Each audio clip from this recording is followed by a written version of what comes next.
natin yung yung plancha. Gumana siya. 1,000 watts po yan. So, stable po yung DC voltage natin yung supply, 386 volts. 380 volts. Nagana po yung plancha.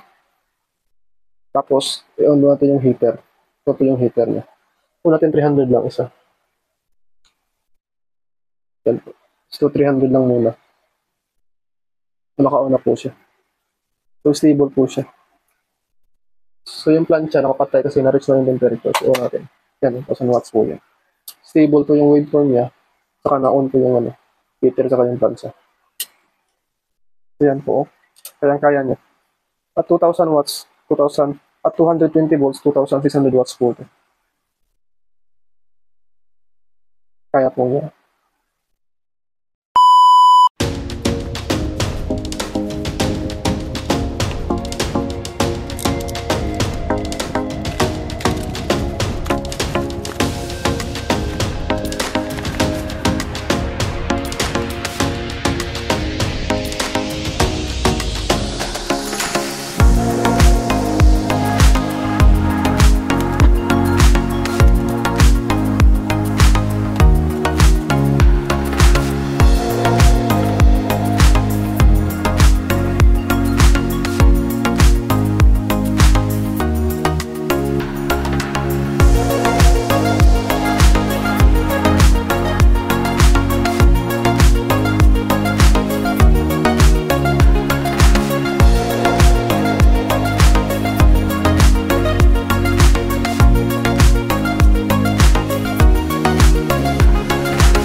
At ito na po yung complete parts na, complete project na.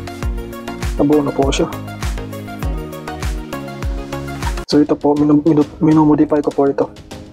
Dagdag lang po ng voltahe kasi yung binili kong transformer hindi tugma sa expectation ko na voltahe, kaya binago ko, minodify ko po. So ito na po siya. Ito po yung liquid niya. So ang power ko nito ay 1,500 watts at 110 volts at 3,000 watts at 220 volts. So ngayon 110 lang yung load natin, so 1,500 watts po ito. So ang gamit nating module ito. So ito po yan. So may protection po siya, low voltage, overload, saka overheat protection. Ito po siya. Parang LBD na rin po ito. LBD. Pag nag-low voltage siya, mag-disconnect po siya. Tapos ito, pwede na ito EGS002 na module dito. So ang gamit ko ay ito. So ito po yung aking module. EGS002 rin po siya, pero minumodify ko po siya. Ito po siya. May overload protection po siya, over voltage, high voltage, over temperature, at saka short circuit protection. Yan po. So test po natin siya sa yung low voltage niya.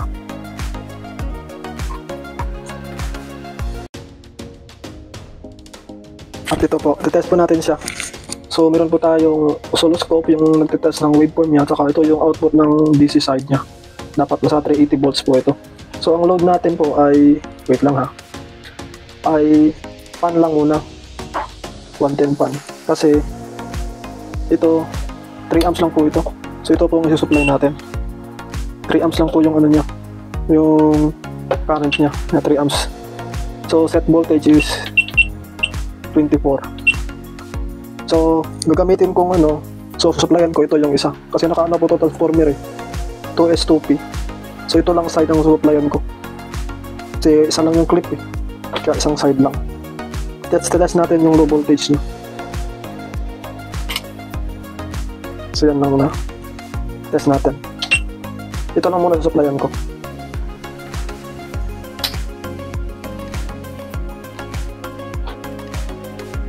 So on na po natin. So ito po yung waveform niya, saka yung output ng DC. So yan po. Nasa po siya, 380 volts. Tapos 110 po siya. At 110. So yung load natin is electric fan lang. Load natin electric fan. So ito po, gumagana po yung electric fan. Yun yung kain ito po. Kaya 3 amps lang muna. So i-test natin yung low voltage. So naset ko low voltage niya sa 19 volts. So 19 volts. Magkaalam na po siya. 17. Yan po, magkaalam na po siya. At namamatay po siya. Namatay po siya, di ba? Yan po, ayun, nag-low voltage. Tapos ibalik natin sa 24. At bumalik na po siya. Nag-on sa kusa. Yan po yung function ng niya, low voltage. Testing natin. Load 1,300 watts at 110 volts. Plancha 1,000 watts. Saka may pan tayo. Saka heater. Tatlong heater, 300 watts yung isa-isa. So di natin i-on yung lahat. Isa lang kasi 1,300 watts lang at 110 volts. Kasi mag-trip na po siya pag dalawa na. Mag-overload na siya. So yan po. So ito po yung reading ng DC side voltage. Dapat mayroon siyang 380 volts. Tapos output waveform 110 volts. So on na natin.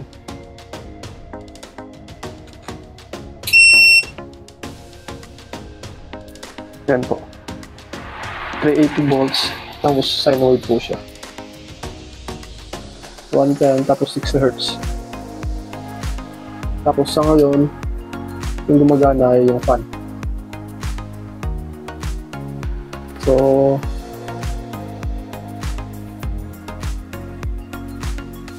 test natin yung yung plancha.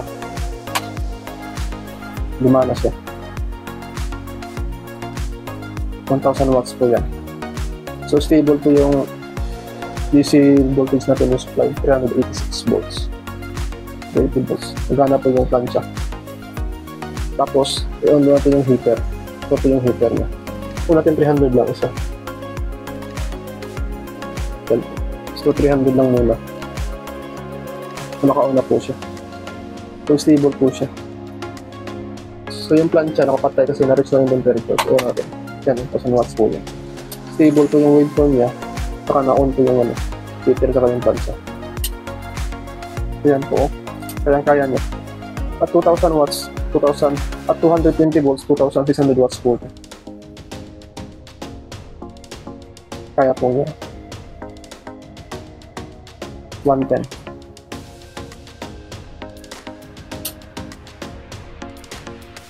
So, i-test natin yung overload niya.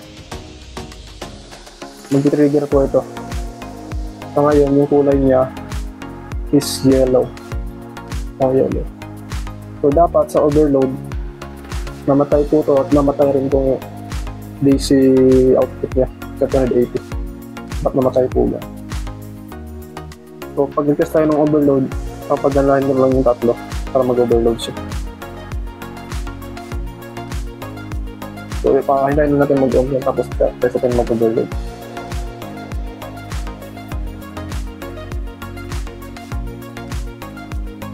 Yan po, naka-on na. Check natin yung condo natin. Yan po, naka-protect na po siya, overload. Nagiging kulay na po, pula na po siya at saka namatay na po yung DC supply niya. Wala na po siyang output. So, nag-overload na po siya.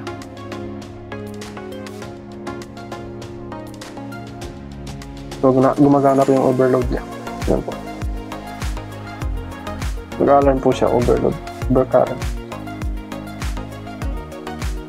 So, naka-on pa yan. So, papatayin natin. Yan po, gumana yung plancha. Check ito yung overload ha. Yan po, mag-overload na po siya. Namatay rin yung DC. So yan po. Sa ka-test natin yung short circuit, on ko lang. Yan po, mag-on siya. So gumagana po yung fan. So test natin yung short circuit. So ito po yung sign niya. So test yung short circuit. Namatay po siya. Saka namatay po yung DC bus, yung DC supply niya. Namatay. Sinashort ko po yan. Yung supply lang, yung load lang po yung electric fan. So try natin mag-load ng heater.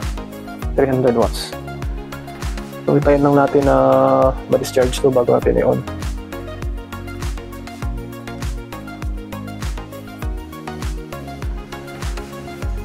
Yan po, namatay na po siya. So yung patirang voltahe ng capacitor is 29 volts o 30 volts. So pwede na po yung i-on. Naka-on pa po yan, so patayin natin. Tapos i-on natin. Yan po, nag-on ulit. So gumagana po yung electric fan. So i-on natin yung heater. So nasa heater 700 watts, 600 watts. Yan, naka-on po yan. So try po natin i-short. Short natin ulit. Ito po lang. Yan po. So naging pula po siya, namatay. Saka namatay po yung DC.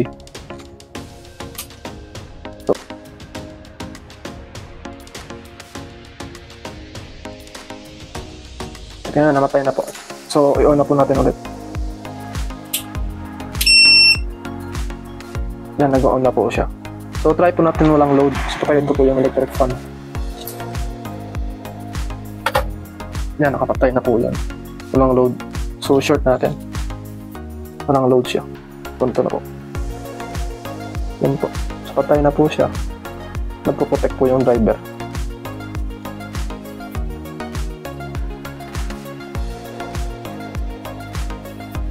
Yan po, namatay na po siya. So, i-on natin ulit. Yan po, gumagana pa po siya. So, walang load. So, gumagana siya na functional. Short natin. Yan po, patay po siya. Magana po ang ating short circuit protection. So, i-on natin ulit. Yan, okay na po. So, ayos na po.